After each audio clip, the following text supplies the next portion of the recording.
Dan sekarang kita kembali ke Pengadilan Negeri Cirebon, Jawa Barat untuk mengikuti sidang peninjauan kembali dari Saka Tatal, orang yang pernah dijerat pidana bahkan sudah menjadi terpidana dan menjalani hukuman saat ini berupaya untuk memulihkan namanya dengan mengajukan PK di Pengadilan Negeri Cirebon. Dan hari ini agendanya adalah menghadirkan ahli untuk memberikan keterangan, menguatkan bahwa seorang Saka Tatal ini tidak terkait dalam kasus pembunuhan Vina dan Eki tahun 2016 silam dan memulihkan namanya untuk bisa beraktivitas seperti biasa sehari-hari dan terhilang dari stigma terpidana kasus pembunuhan, begitu kira-kira. Kita akan menuju ke Pengadilan Negeri Cirebon. Nanti juga akan ada jurnalis Kompas TV yang akan melaporkan dari sana.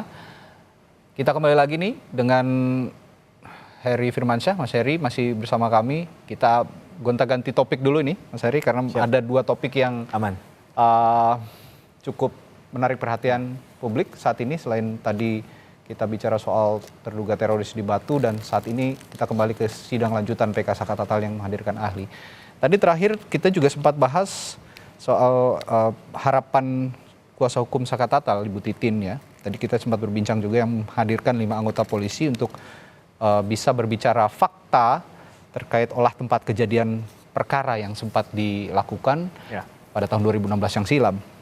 Nah, ini tadi juga Ibu Titin mengatakan yang menarik begini, saya yakin katanya LP Laka Lantas ini dikantongi oleh mereka. Artinya ya memang upaya untuk membebaskan Saka Tatal dari tuduhan apapun gitu ya, tudingan apapun ya memang LP Laka Lantas ini yang sudah diubah akhirnya menjadi kasus pembunuhan. Sejauh ini Mas Heri yakin bahwa LP itu sebenarnya ada? Itu mungkin hanya mereka dan Tuhan yang tahu ya. Tapi begini, bahwa revisi, nah ini kan yang mau kita lihat kayaknya sepertinya dugaannya adalah revisi dari kecelakaan tunggal menjadi pembunuhan di tingkat Polres yang berbeda, begitu kan? Mana yang benar? Nah ini yang kemudian menurut saya harusnya difokuskan di sana. Apakah data yang diperoleh di Polres pertama itu berupa apa dan apa isinya, dan juga kemudian apa yang direvisi dari tindakan penyidik di level sebelumnya tadi, yang pertama tadi. Sehingga kita bisa melihat ada disparitas pandangan, sehingga ketika mengambil keputusan untuk ini ditinggalkan dan ini yang dilanjutkan, itu ada pertanggungjawabannya secara hukum.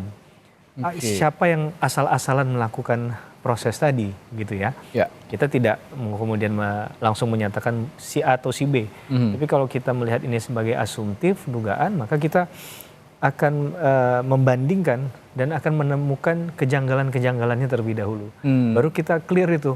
Berarti memang ini bukan terjadi kecelakaan atau ini memang terjadi pembunuhan atau sebaliknya. Nah, tapi kalau berdebatnya hanya masalah dia mengantongi, selama itu belum pernah ditunjukkan, apakah Mas Radi juga yakin ketika nanti ditunjukkan itu masih orisinil itu di tahun yang sama?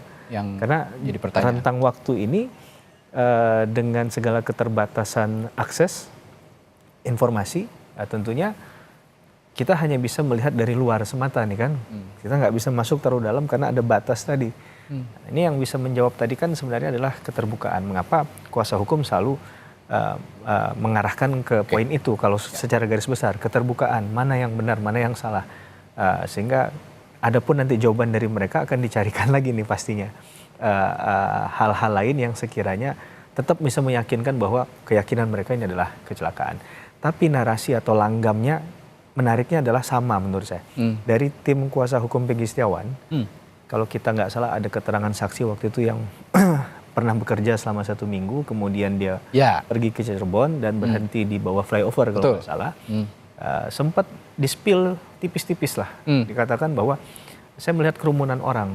Dan kalau nggak salah ada kata itu kecelakaan. Jadi narasi ini dari awal sudah dimention nih.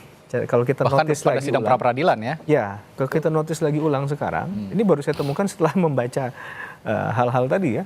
Juga sekarang narasinya lebih dipertegas lagi. Memang PK Saka Tatal ini mengarahnya menggugat bukan pembunuhan lagi tapi kecelakaan. Tapi opening di kasus Peggy Setiawan sampai sekarang narasinya berlanjut dengan kuasa hukum yang berbeda sama. ya.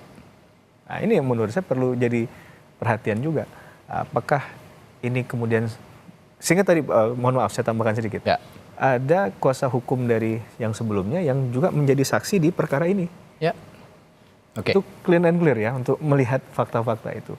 Baik. Nah, tinggal bagaimana apakah itu kemudian akan kembali kepada keyakinan hakim sekali lagi. Apakah hakim melihat ini sebagai hal yang terpisah Oke. atau sama, sehingga di PK ini juga selalu menyoal Peggy Setiawan nih. Oke. Peggy Setiawan tidak jadi tersangka lagi menurut versi mereka, sehingga DPO-nya nggak ada, berarti perbuatan pidananya nggak ada. Maka Saka Tatal yang diduga pun untuk melakukan tindak pidana menjadi harusnya bukan orang yang bertanggung jawab dalam tindak pidana ini, karena memang tidak ada perbuatan pidananya.